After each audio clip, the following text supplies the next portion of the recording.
We're going to give it like 5 more minutes, and then we're going to start reading and discussing what we learned last week. But like I said, we're just going to give it a minute.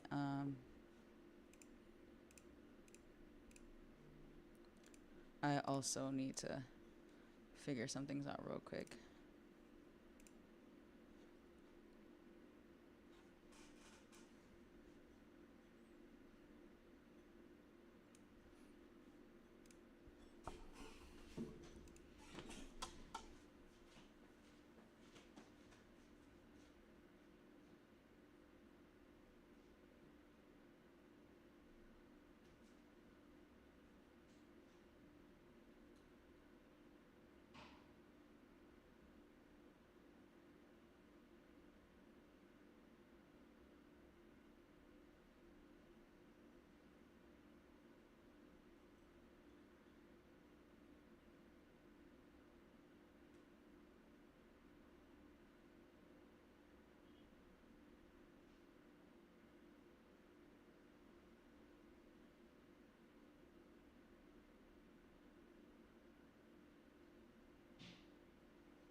All right, I hope y'all can forgive my tardiness. It's light. Let me give the cat something to drink real quick.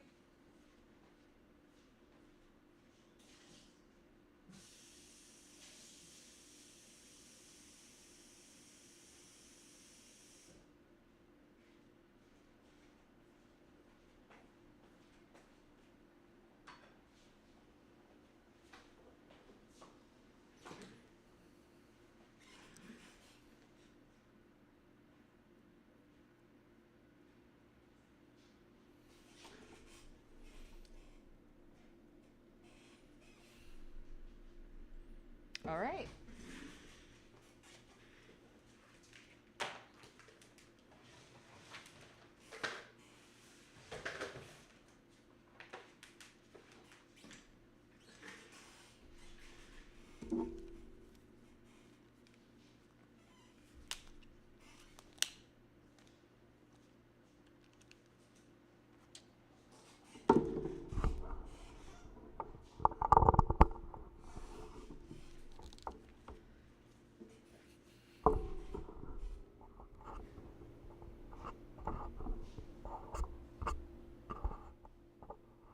Yep. All right. So last week we read and we finished off on Thursday reading the third chapter of this version of the Communist Manifesto, reading Penguin classics, Karl Marx and Frederick Engels, the Communist Manifesto. Let me make sure that I add the right tags as well, guys, real quick. I'm sorry.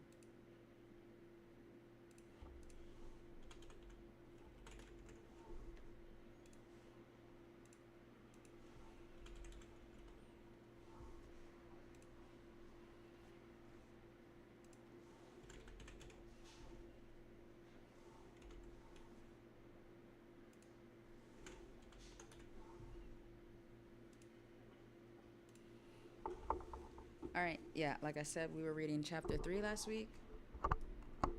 I hate that every single time that I have to move this, it's gonna make a noise. I apologize about that, guys. Um, yeah. Can you guys still hear me? Okay. I think I should put like a light right here or something for me. Specter of communism. All right, now.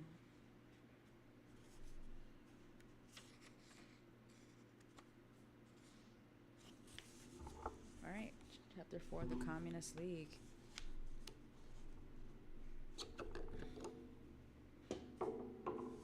You guys ready for it?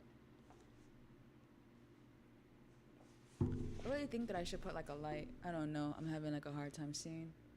Maybe it's fine, to be honest. I think it's fine.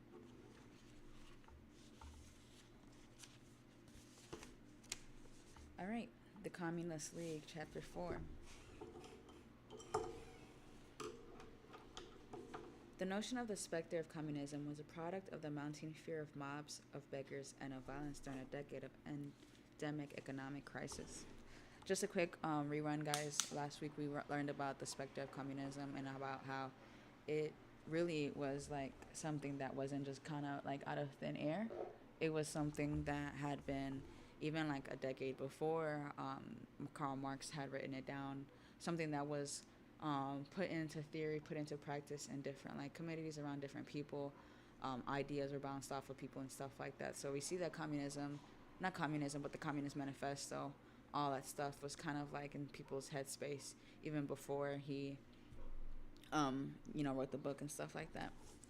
The notion of the specter of communism was a product of the mounting fear of mobs, of beggars, and of violence during a decade of endemic economic crisis. But its modest reality, a movement of little more than 1,000 people operating almost entirely based on the frontiers of Germany, was an ironic tribute to the success of Metternich and his allies in blocking even the most moderate movement for reform within the Germanic Confederation and preventing any overlap between middle class and plebeian discontent. The reform banquets of notables took place behind closed doors, popular protests on the streets. There was not even the convergence of forms of protest witnessed in the English Reform Bill in 1832 or the banqueting campaign, both inside and outdoors, in 1840s France. There were years between 1815 and 1848, 1816, 17, 1830, 34, 1841, 30, in which nationalist, liberal, and radical hopes were raised.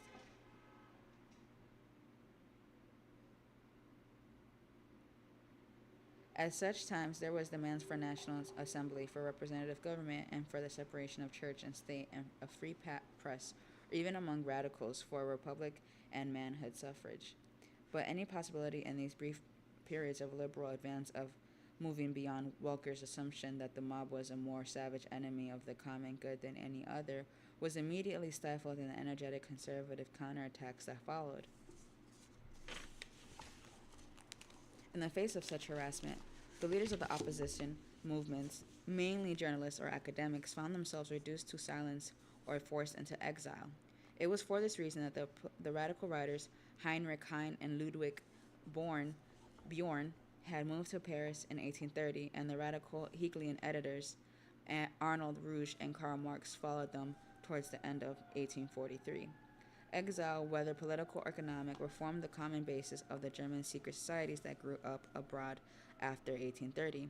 Political exiles forced to find a livelihood, usually as teachers or journalists, found themselves thrown together with journeymen willing to tramp to foreign cities in search of employment, working in isolations in Paris, London, Brussels, Zurich, or even Geneva, often with only rudimentary grasp of the local language. Journeymen were understandably attracted by the social events, teaching, lectures, and debates organized by German-speaking cultural associations that had sprung up in the towns where migrants tended to cluster. It was in this way in London in 1840 that Karl Schnapper, Joseph Moll, and 5 others founded the German Workers' Education Association, an organization situated just off Tottenham Court Road that survived until 1914. These associations also provided the perfect cover for the organization of secret societies. The Workers' Education Association, known as an intergroup as the Communist Workers' Association, was also to act as a London branch of the League of the Just, the organization that, under its revised name, the Communist League, was to commission Marx and Engels to write its manifesto in the winter of 1847.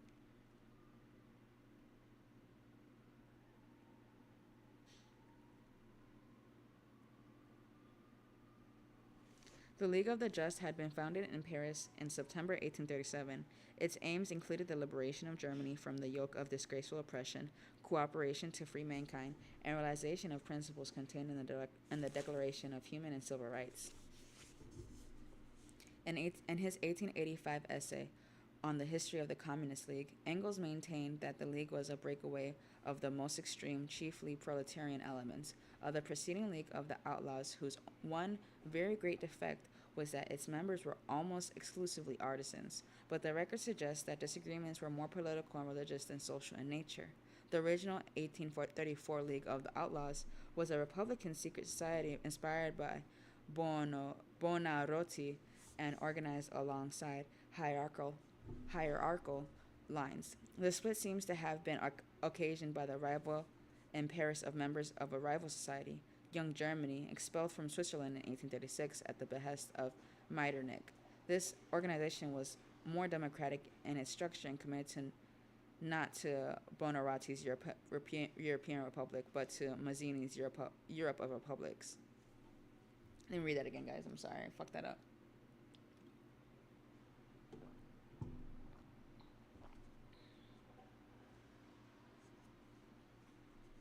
In his 1885 essay on the history of the Communist League, Engels maintained that the League was a breakaway of the most extreme, chiefly proletarian elements of the preceding League of the Outlaws, whose one very great defect was that its members were almost exclusively artisans.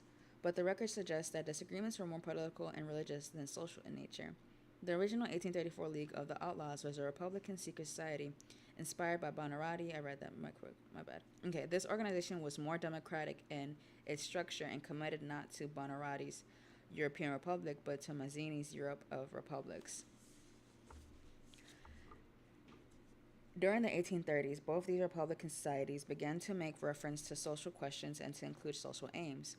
Greater attention was paid to the agrarian problem and to the danger that a republic based upon equality could be undermined by the machinations of a money aristocracy.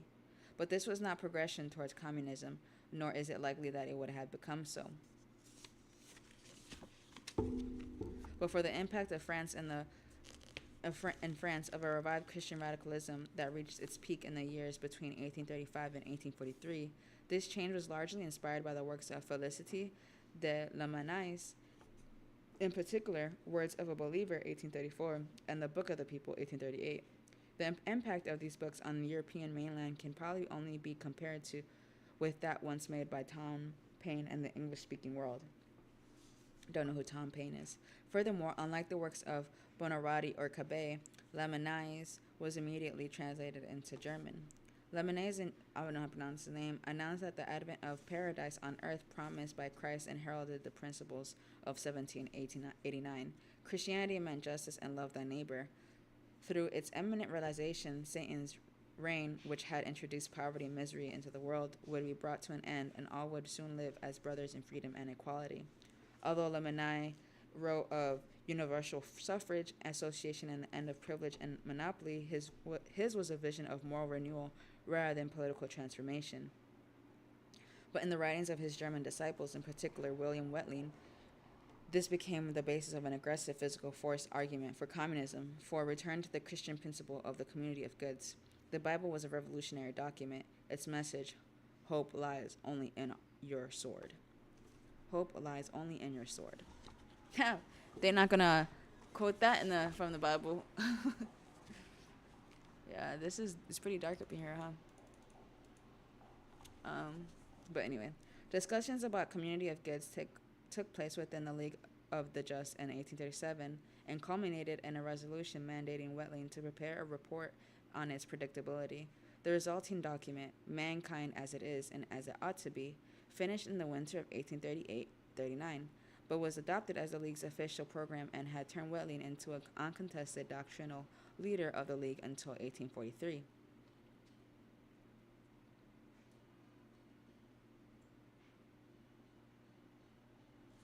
Welling argued that unequal distribution of work and wealth in society was the result of the money system. Community of goods, therefore, was not simply a means to preserve equality in a democratic republic, but the basis of a wholly different social order premised upon the universal duty to work and consisting of a centralized economy, family associations of around 1,000 each, and a Senate elected from these family associations. For a number of details of his economy, Wetling borrowed from the writings of the French socialist Charles Fourier. Work was divided into 2-hour periods, and unpleasant tasks were undertaken by a teenage industrial army. But the spirit of Wetling's system was quite different from Fourier's picture of harmony.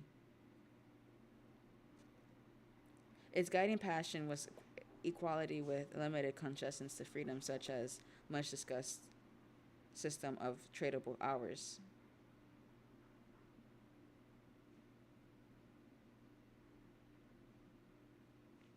Through which extra luxuries and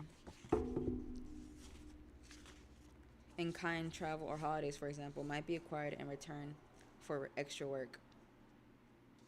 Wetling's position gained enthusiastic support in the League, but began to unravel in the face of hostile criticism from the reconstituted Young Germans group in Switzerland. In response to his Swiss critics, Welling underlined his anti-national. Let me read this. Wetling's position gained enthusiastic support in the League, but began to unravel in the face of hostile criticism from the reconstituted Young Germany group in Switzerland.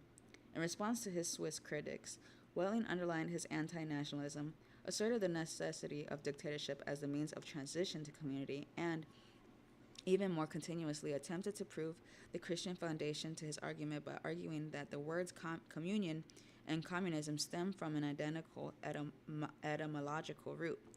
When this latter argument was quickly demolished by his opponents, Welling did a volte-face and attempt to develop a purely secular theory of communism and his guarantees of harmony and freedom in 1842. Under the impact of Proudhon, Welling now ascribed evil to private property rather than the money system and drew again on Fourier to develop a theory of progress based upon the unchangeableness of human desires. Marx praised this book enthusiastically, but it did not strike the same chord as his previous work. Exasperated by the sluggish response within the League and suspecting that this might derive from the absence of a Christian dimension, Welling attempted to reinsert a religious argument in a third work hurriedly composed in 1843, The Gospel of a Poor Sinner. But imprisonment and delay in publication meant that this work only appeared in 1845, too late to make any further impact on the ongoing discussions of the League. In London and Paris, Wetling's original position remained in the ascendant until 1842. Thereafter, the different branches of the League began to diverge. In Paris, under the leadership of Dr. Arobeck, the League became increasingly cabadist.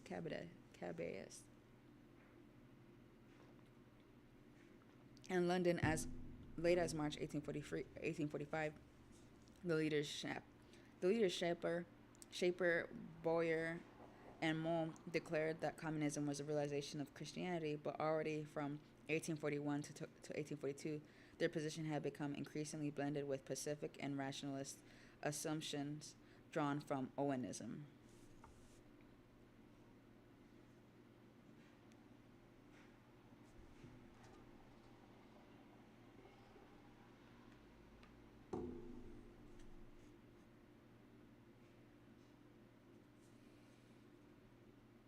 Just a quick recap, guys. I'm reading this real quick.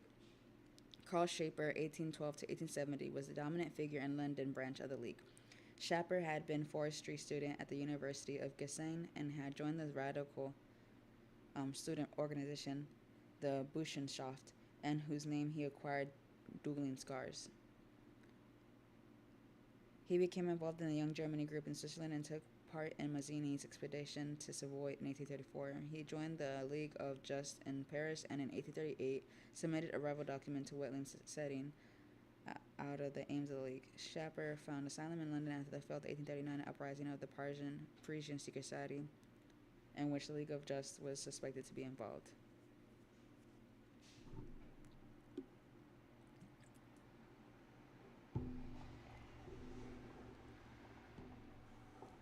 Led by Shaper in a series of debates around 1843 to 1844, the League's London leaders have rejected the communist settlements proposed by Cabet on the grounds that mankind was not ready yet for such experiments. During the following 2 years, they were to search for a new basis for communism. So, let's read that.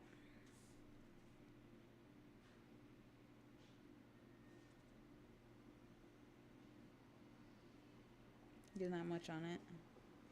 This is all in German. That's all in German. My bad, guys. And in September 1844, Welling arrived in London and pressed the League to discuss his theory. In a series of discussions ending in January 1846, Wetling's position was considered and rejected. Shaper agreed with Wetling that man needed only to live according to the laws of nature, that is, without private property, in order to become good. But such a change could only come about gradually and through the progress of enlightenment, rather than Wetling's immediate and violent revolution. The details of Wetling's polity were also examined, but overall his proposals were rejected as too military. The general move made within the London group away from a Christian-based communism was equally important during this period. Shaper argued for a strict separation of political and religious questions, and in 1846 he proposed that the Leagues discuss the young Hegelian position on religion. By the end of 1845, partly under the influence of Owenism, an increasing number of League members declared themselves atheists. Positively, the new position of the leading members seemed closest to the communist humanism of Moses Hess. According to the section on religion in Hess's Communist Confession, God was the human species, or mankind united in love. God had seemed outside humanity because humanity had lived in a state of separation and antagonism. Let me read that again. Positively, the new position of the leading members seemed closest to the communist humanism of Moses Hess. According to the section on religion in Hess's Communist Confession, God was the human species, or mankind united in love. God had seemed outside humanity because humanity had itself lived in a state of separation and antagonism. But with the coming of communism, hell would no longer exist on our earth, nor heaven beyond it. Rather, everything that in Christianity had been represented prophetically and fantastically would come to pass in truly human society founded upon the eternal laws of love and reason. Lastly, what is most noticeable in the discussions of 1845 to 1846 is the concern particularly expressed by Shaper that communism should, above all, enable the free self-development of individuals. Like Cabet's, Wetling's communism would stylify mankind. Equality should mean equal opportunity, not equal consumption or equal enjoyment. Communism and individual self-realization must go together. It was probably the result of Shaper's preoccupations that the manifesto speaks of an association in which the free development of each is the condition for the free development of all. Period. In the summer of 1846, the headquarters of the League were moved from Paris to London. In February that year, Marx and Engels had set up the Brussels Communist Correspondence Committee to organize propaganda internationally. In need of an English contact, they wrote to the editor of the Chartist Journal of the Northern Star, G.J. Harney.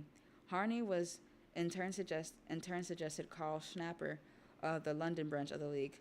Initial contact between the two groups was intended by considerable suspicion.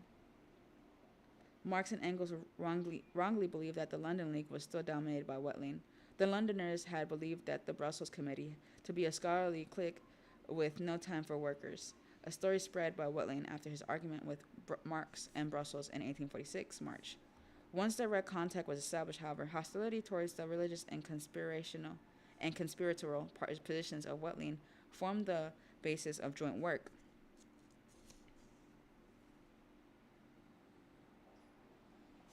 And here are some notes, guys.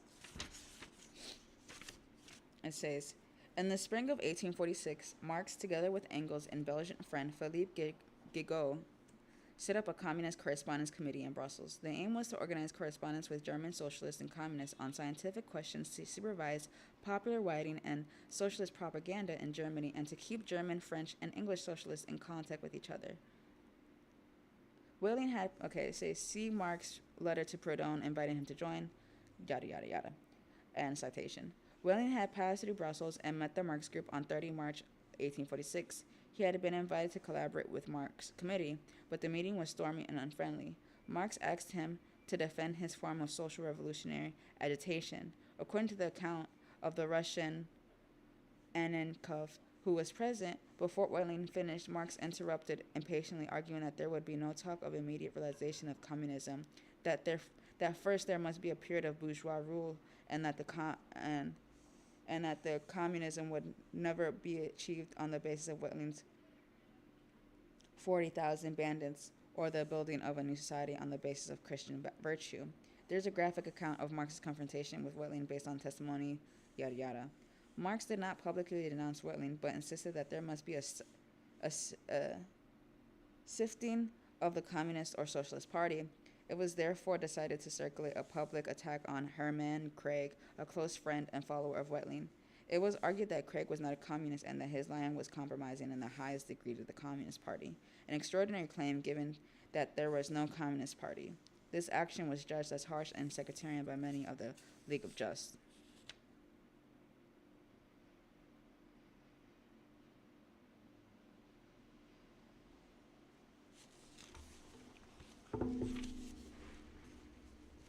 Let me read back that. Okay.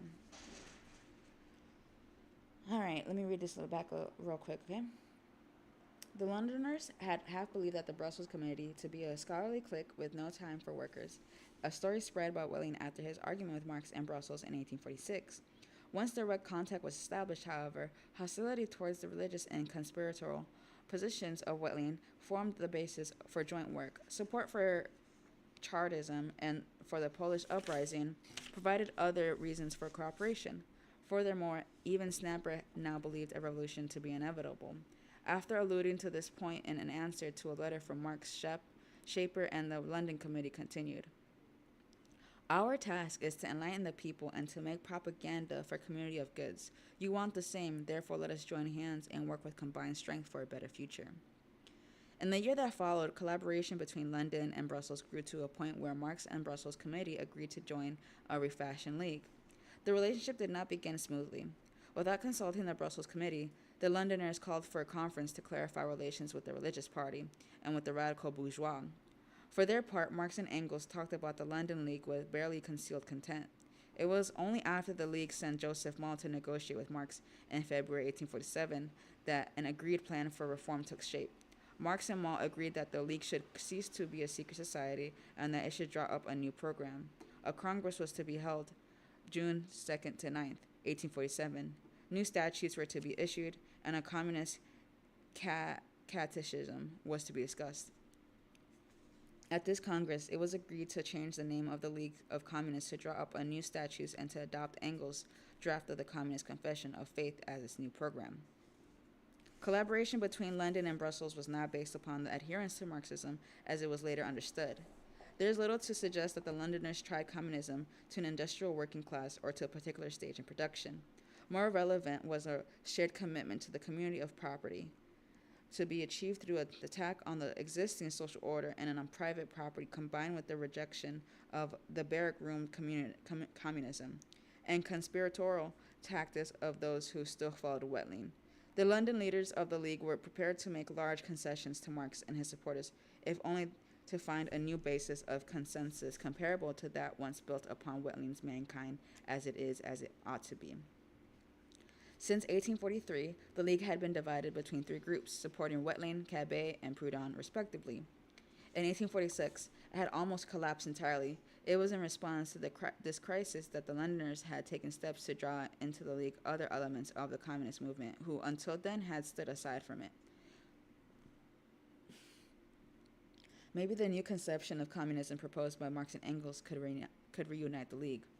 A depiction of the role of the League of the Just and Communist League in the formulation of the manifesto is important because standard accounts still present the story as a confrontation between the scientific outlook of Marx and Engels and the primitive mentality of the League, represented by artisan communism of Wetling. That approach not only ignores the debates which occurred within the League after 1843, but misses the yet more significant point that very few sentences devoted to the compatibility between communism and freedom of individual development most probably were contributed by the League rather than Marx and Engels themselves.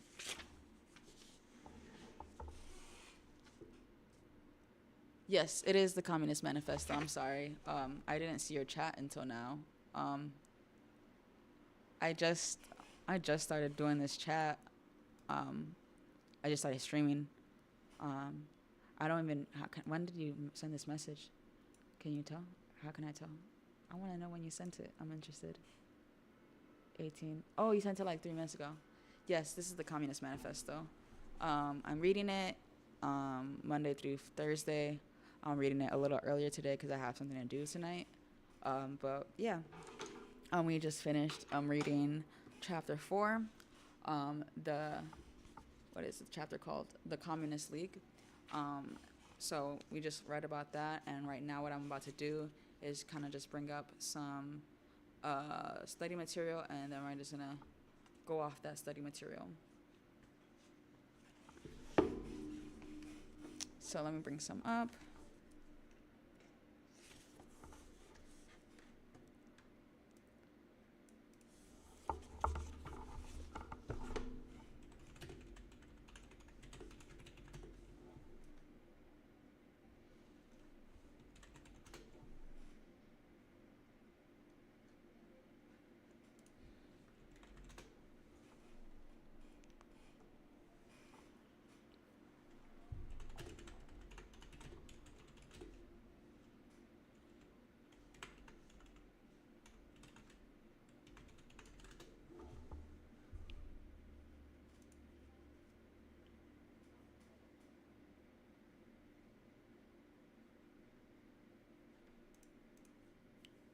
There's so many study materials out there, guys, for it.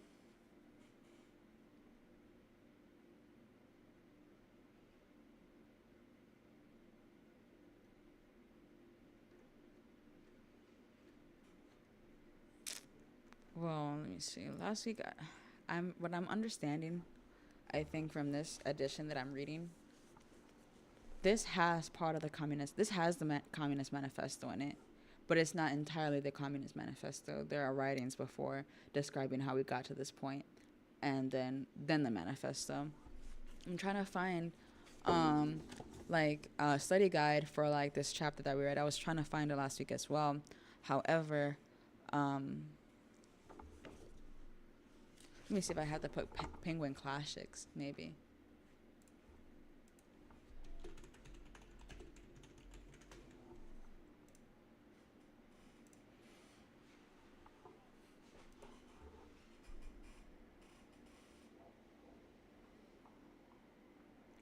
Okay, yeah, see, the Penguin Classics edition of the Communist Manifesto, written for the Communist League, features an authoritative introduction by Gareth Stedman Jones, providing essential historical context on the 1848 revolutions, Marxist theory, and the text's enduring relevance.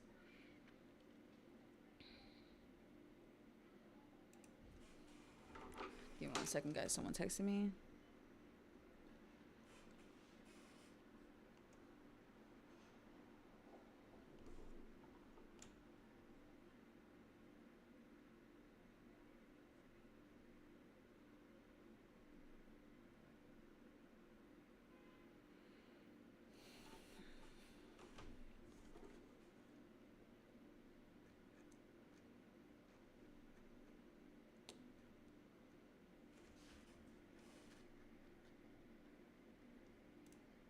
Let me see.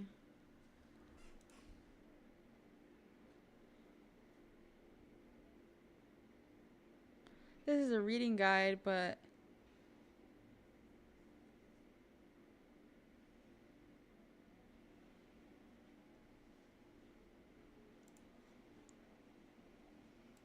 let's see.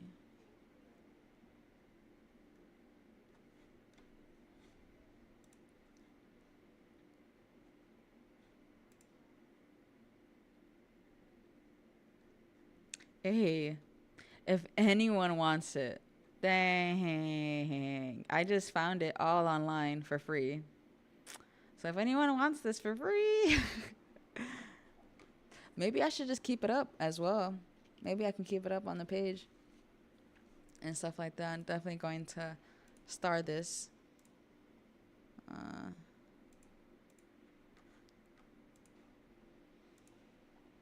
Damn, that's crazy. People are so funny.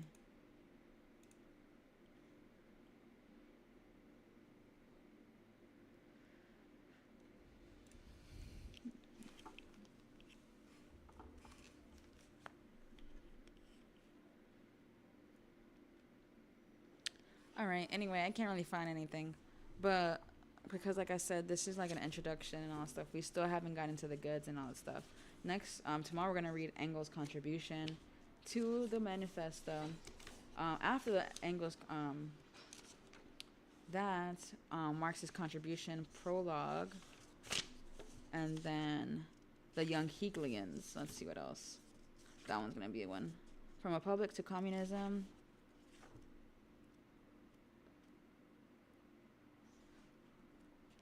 It's gonna be an interesting read, guys. Preface to the Italian, English, German edition. Preface to the Russian edition. It's crazy. Preface to the German edition.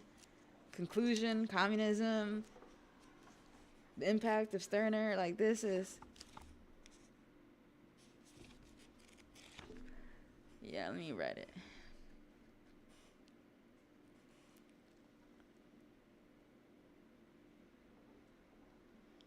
Let's see. I had a question. It was a question on here. What did Karl Marx say about LGBTQ people? Karl Marx and Friedrich Engels said little directly about the LGBTQ issues, but their writings suggest a personal homophobia and private exchanges, while their broader materialistic analysis views sexuality as shaped by class, family, production, leading later Marxists to oppose discrimination and see LGBTQ liberation as linked to class struggle, though some interpretations differ on whether homosexuality should eventually wither away in communist society or be fully accepted as part of human diversity. Everyone wants to think that they're open-minded, but they're not.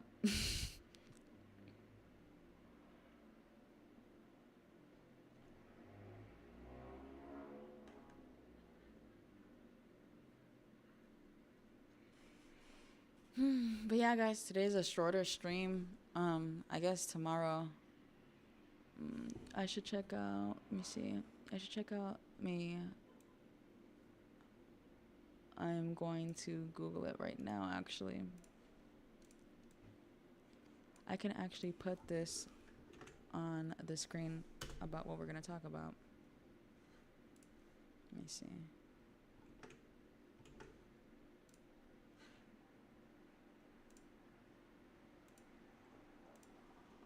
Thank you for the suggestion, by the way. Appreciate it. Always looking to get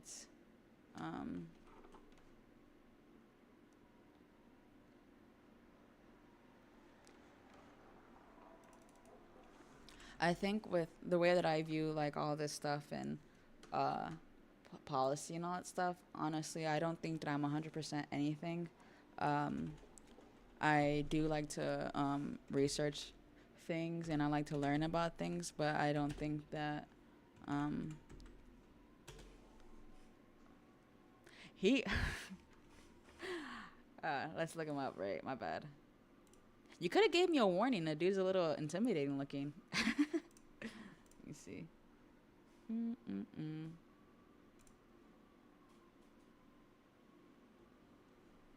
me see. Can you guys see it now? So this is the screen that I'm looking at. Let me see.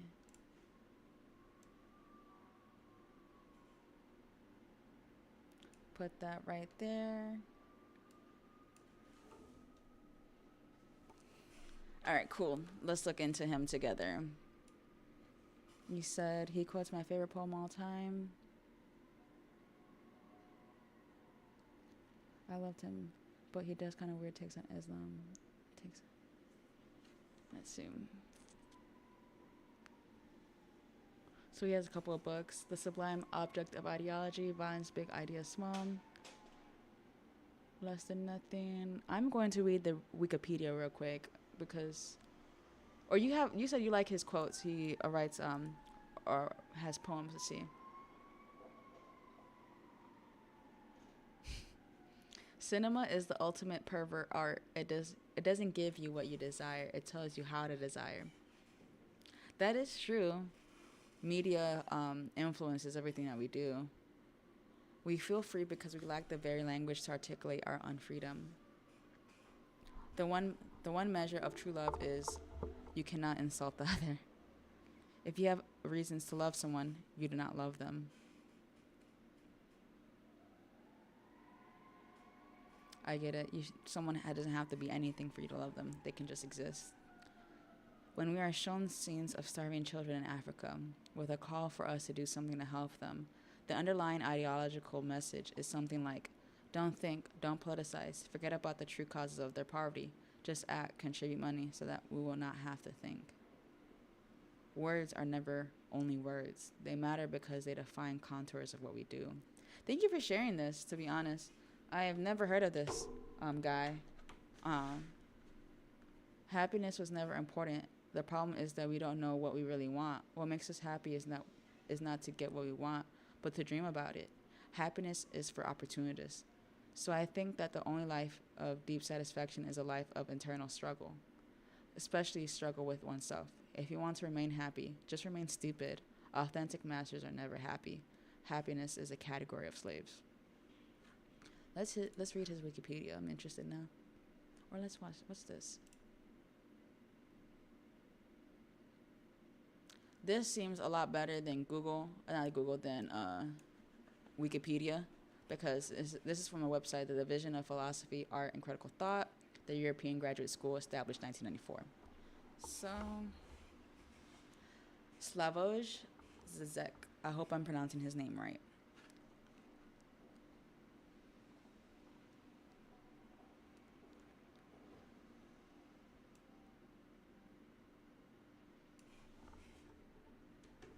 Let's look it up together, friend.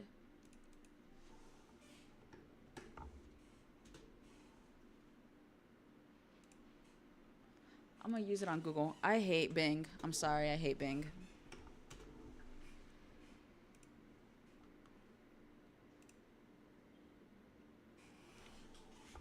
The Interrogation of the Good.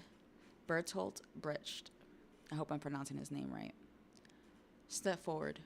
We hear that you are a good man. You cannot be bought, but the lightning which strikes the house also cannot be bought. You hold to what you said, but what did you say? You are honest. You say your opinion. Which opinion? You are brave. Against whom? You are wise. For whom? You do not consider your personal advantages. Whose advantages do you consider then? You are a good friend. Are you also a good friend of the good people? Hear us then. We know. You are our enemy. This is why we shall now put you in front of a wall. But in consideration of your merits and good qualities, we shall put you in front of a good wall and shoot you with a good bullet from a good gun and bury you with a good shovel in the good earth.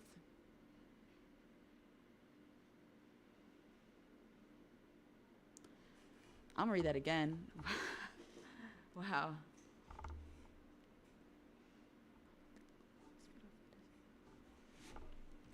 I wish I knew how to put comments on here. I don't know how to put comments on here yet. I will get there though. I will get there. But I love what you just said. That he has some documentaries that are fun. He likes to mesh philosophy with pop culture. I love his take on life. It's beautiful, and he did a speech explaining his ideologies with toilets. I'm gonna keep this one. We're gonna save this as well.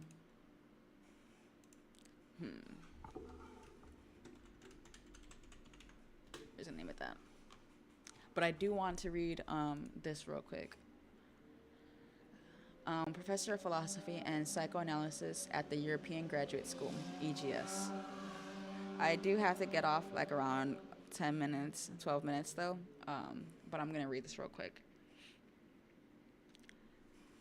I'm pronouncing his name wrong. Slavoj is a Slovenian born philosopher and psychoanalyst. He is a professor of philosophy at the European Graduate School, EGS, a senior researcher at the Institute for Sociology and Philosophy at the University of Ljubljana.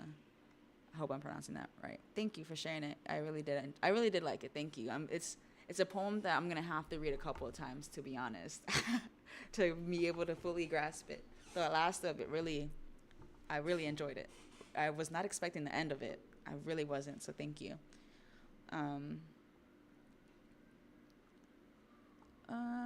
Global Distinguished Professor at German at New York University, International Director of the Birkbeck Institute for Humanities, and founder and president of the Society for Theoretical Psychoanalysis. Aside from these appointments, Zizek tirelessly gives lectures around the globe and is often described as the Elvis of cultural theory. You kind of said that. Although more seriously, as British critical theorist Terry Eagleton confers, Zizek is the most formidably brilliant theorist to have emerged from Europe in decades. Many, in fact, now consider Zizek to be the most dangerous philosopher in the West. I wish I knew how to pronounce that where he's from. He grew up in Slovenia, which at the time was part of the former Yugoslavia. The regime's more permissive, albeit pernicious, policies allowed for Zizek's exposure to Western theory and culture, in particular film, English detective novels, German idealism, French structuralism, and Jacques Lacan.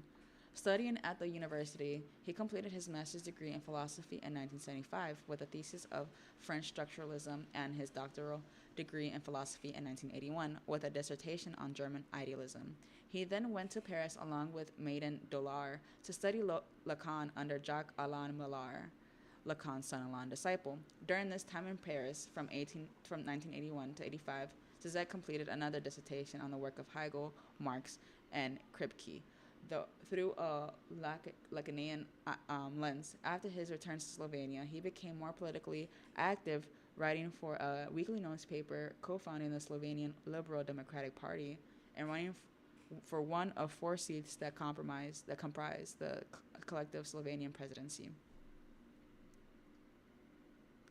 So this man was almost about to be president. It's crazy. Okay. He said, is a meme with legs. Okay, well, I'd be interested in to learn what language you speak. He rose to prominence in 1989 following his first book published in English. Since then, he's published so many others. Let's see, for the last 25 years, predominantly English, and to a far lesser extent in his native Slovenian, for obvious reasons. His books in the last decades include 1991, 93, 97, 99, 06, 01, 96 again, 92, 91, 91, 2015, 20, 03, 02, 10, 94, 2, 9, 9, 7, 12, 7, 1, 8, 0, 12. He has a lot of books, yeah. I'm not going to read all of this, but yes, I was just going to say that. Let's just watch the YouTube video because that's a lot to read, but we can watch it together. You said it's called...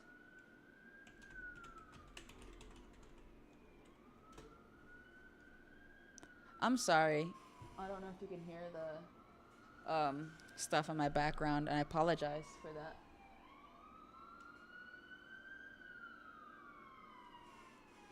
Let's see.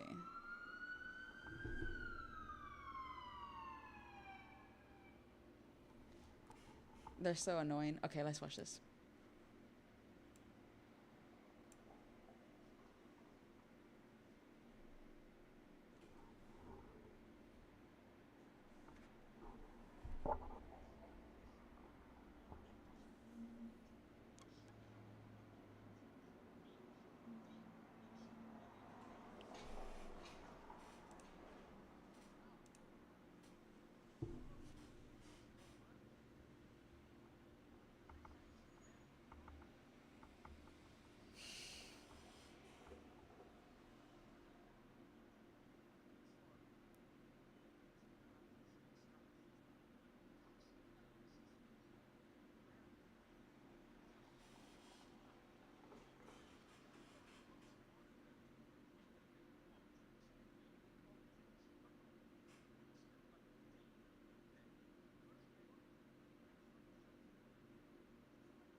I've been to Germany. I don't know. I don't know.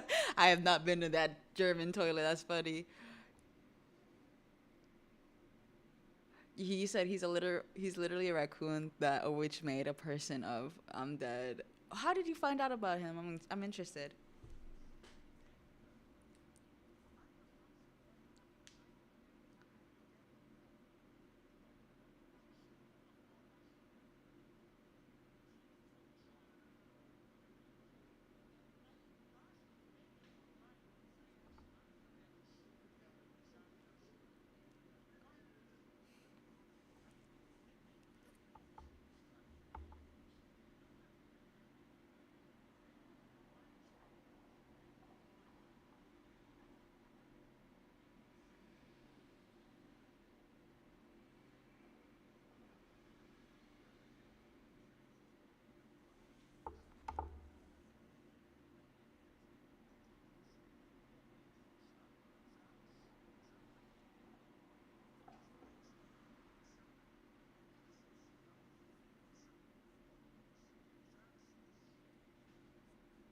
I didn't know that.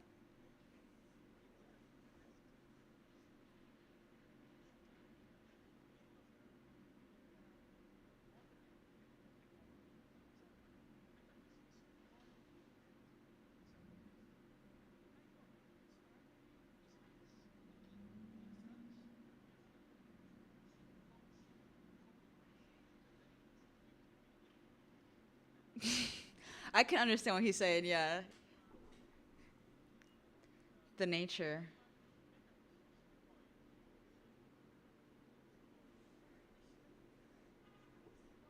Yeah, his connection.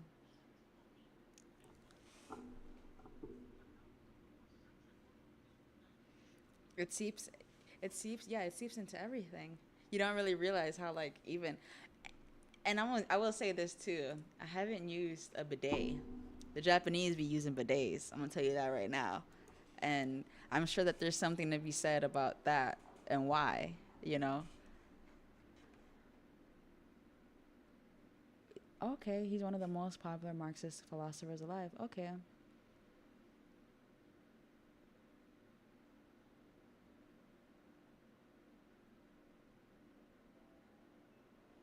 I think I'm going to pass on Zizek saying the N word just because I personally don't say the word N word. Um, unless we're gonna get into like racist fields and stuff like that. I'm not, cause I don't know. I don't fuck with racism. Let's see.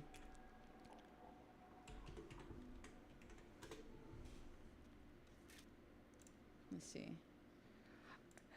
I have to leave soon though, but we'll watch this. We'll watch this one.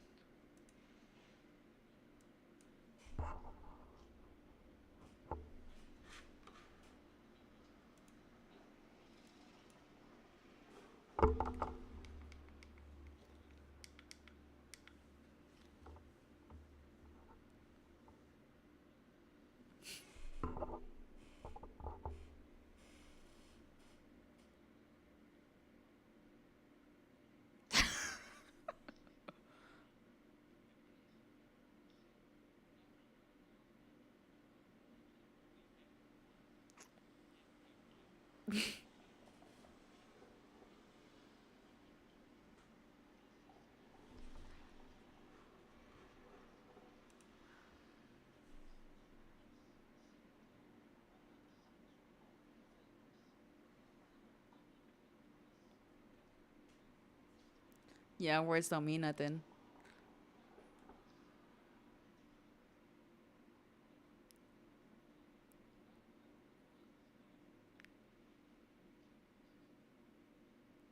Uh, I think intentions, right?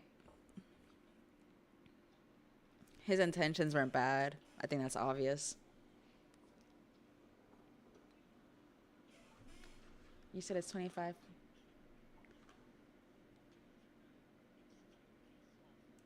You said it's 25 seconds. This one, maybe.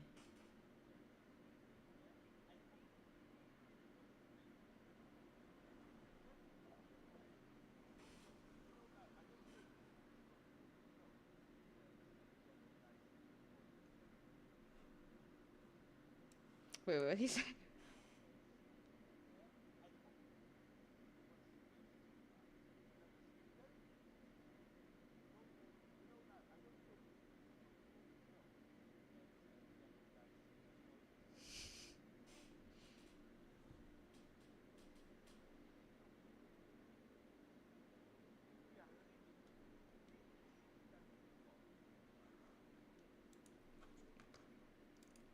I have opinions on that word. I will say that. I like what you said. That last comment. I look at him a lot like that. He got the inevitable bias of being a 76-year-old. Yeah, he could only get away with saying that because he's a 76-year-old man. But I think also like at this point, like individuals like that, I see as more like curious. You know what I mean? Like I have definitely like a I have a mentor that he's a white man and he owns like three different companies. He's like hella rich and all that stuff, and um he has good intentions, but some of the things that he says is like the other day, I'm Puerto Rican, and he was telling me he's like sometimes I just want to go over there and just like help liberate Puerto Rico. And in my head, I'm like, well, he doesn't recognize his own privilege. He doesn't recognize the fact that a white man going to Puerto Rico with intentions to revolutionize, that's just white savior trope. And I don't be surprised if you're not met with that. You know what I mean? Because realistically, you have to be more open. Like, you have to open your eyes up more to the world. And so, yeah, with the N word, I even actually got into an argument with my brother the other day because he said it. We're not black. I'm Hispanic, I'm Latina, and we have very similar struggles, but no one in my ends, like, no one, I don't have a, that doesn't, I don't know. I think, like, in Europe, you have to, like I said, I think you have to, like, recognize your own biases, right? Like, at the end of the day, this is a word that was used to dehumanize and to, like, it was not a good word. It was used to dehumanize. You know what I mean? Like, race was literally invented just to justify slavery. And so when people use that word, I'm not the police. I'm not the word police. I don't really give a fuck, right? But yeah, like for me, it's just more so like if a person in that community uses it, that's their word to use because, like I said, that was a word that was used upon them in a way to dehumanize them, right? Um, Straightforward. It was used to dehumanize them. No, it's ands or buts, right? Um, so what I'm trying to say is that like when people from outside of their culture want to say it, it's like, why do you want to say it? You know what I mean? Like, why would you want to say one of the worst words in the in like the English dictionary? Because I was even having a discussion about it the other day with a friend. Everybody wants to be an N word until it's time to be an N word, and we're seeing that especially here in America. I'm a first generation American. My father's an immigrant. My mother comes from Puerto Rico. With everything that's been going on with ICE, there has been like a lot of my same people, are looking towards African Americans to be the ones that are leading this charge because, yes, there's a long history of African Americans leading the charge on civil rights. However, we should not be looking at Black Americans as our saviors when we have not put our best foot forward to help our Black brothers and sisters, right?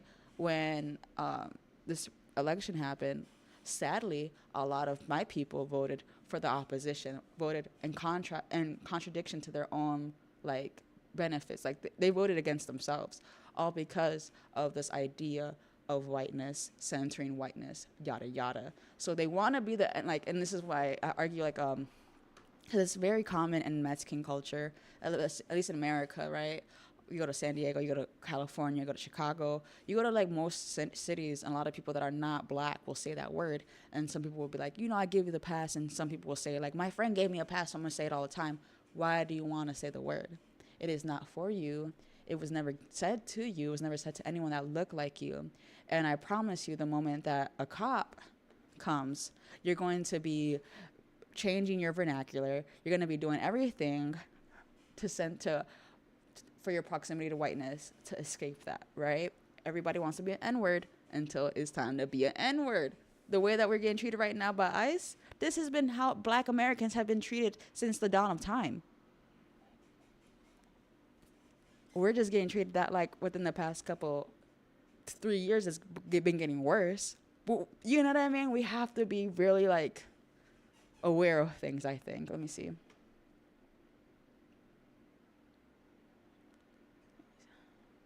It's like people don't know what it actually means. I don't say because, well, I'm into English internet circles. Yeah, indeed, you're right. Let me see. Imagine the cultural differences. We listen to it from songs and stuff, and black people here told you to call them the N word as a nickname. Oh, well, it doesn't have a meaning here. Self aware, yeah. Yeah, I mean, like I said, I just, even, like, because I'm not going to sit here and say that I've never said it. I have said it. I have said that word many, many times, and I'm not proud of saying that word at all. I said that when I was in middle school, when I was in high school, when I was a lot more not even open to the world. I come from Chicago area, and it was very normal, like you said. Like, it's very like common where I came from. Like, Mexicans, black people, Asians, everybody's saying it, to be honest. But once I left my circle, once I left my city, and I went outside of the like from meeting other people, like, why would I want to say a word that possibly could hurt somebody? You know what I mean? It's just like I said, it's just the nastiest word in the English dictionary. I have um no reason to say it, and I also feel very similar to like the word like in Spanish. I'm gonna end this real quick. In Spanish, for example, negra is or negro. That is how you would say like like a black. That's just negro is just straight out black translation, right? The way that I was taught how to say things, right, is when in our culture, I'm Puerto Rican, we had slaves. There was slavery, right? My great grandfather, he was a sharecropper. My grandfather actually picked sugarcane. He wasn't a slave, but he was picking sugarcane, right? To call someone negro or negra is disrespectful, considering where it comes from, the mouth that it comes from. If white passing Latino is calling me negra, we're not doing that. We're not doing that simply because of the context of that word, of what it was used and how it was used, right? Because in my culture, it was a mixture of Europeans, indigenous, and Africans, right? So who called us that? It wasn't the other Indians, it wasn't the black people, it was the Europeans. So you don't say that to other people, right? The way that you would say it with a more respectful way is moreno, morena, right? So when someone calls me that, cool, fine, whatever. But when someone goes out of their way to call me negra, negro, knowing that there's another word in the dictionary, there's another word that's more commonly used than to say negro, negra. To me, that's very disrespectful. And I correct people. Like, you can call me morena, you can call me you can call me morenita, but you're not gonna call me negra, especially if it's coming like. The only issue is when it's coming out of, and this might be fucked up. I'm sorry. Correct me. We can have a discussion about it like another day or something. But when it comes from a certain person's lips, it's always going to be violence, if that makes sense, because of the history that comes from that word. You know what I mean? Let me see comments.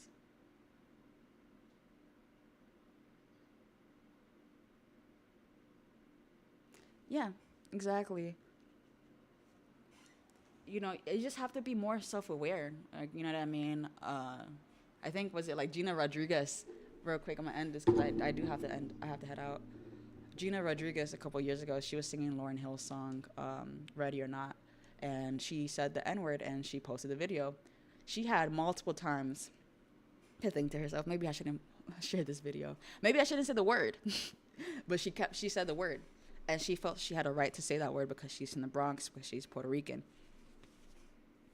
I will never ever try to relate my experience with a black person, with a black American.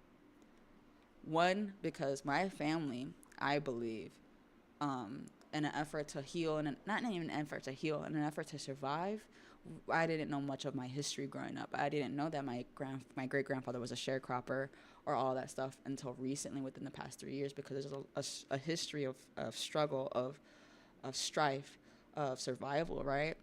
So I don't really know much of my history when it comes to that. My Mexican side, there's not really much documents either. You know what I mean? Like my dad doesn't even have his birth certificate, if I'm being honest. My father, however, he is you would consider him more of a white passing Mexican, although he is very tan and can get tan, and he's browner. You know what I mean? He's not one of those blue-eyed, white, like blonde hair Mexicans, right? Um, but yeah, I don't know where the fuck I was going with this conversation. I'm sorry, but yeah, a little bit about me. I'm sorry, I kind of like dropped the ball on that. I really forgot what I was talking about. But all right, thank you so much, man. I appreciate the follow, Lil Lil Artoni. Am I saying it right? Let me see. Lil Artoni. Wait, you did something. It says so.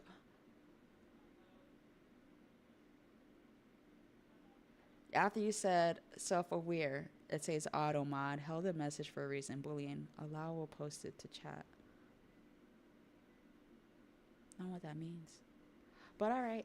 Thank you so much. I'm gonna give you like a follow. Let me see. All right. Thank you guys so much. Thank you so much for watching. You guys have a good night. You have a good night. I'm sorry. Like I said, I am doing this Monday through Friday. Monday through Thursday. I'm sorry. So tomorrow I'll be reading at 7 o'clock. Um, on my page, I have my socials. If you want to keep up with me, um, 7 o'clock to 8 p.m. Eastern Standard Time, we'll be reading the Communist Manifesto, and I do drawings here and there.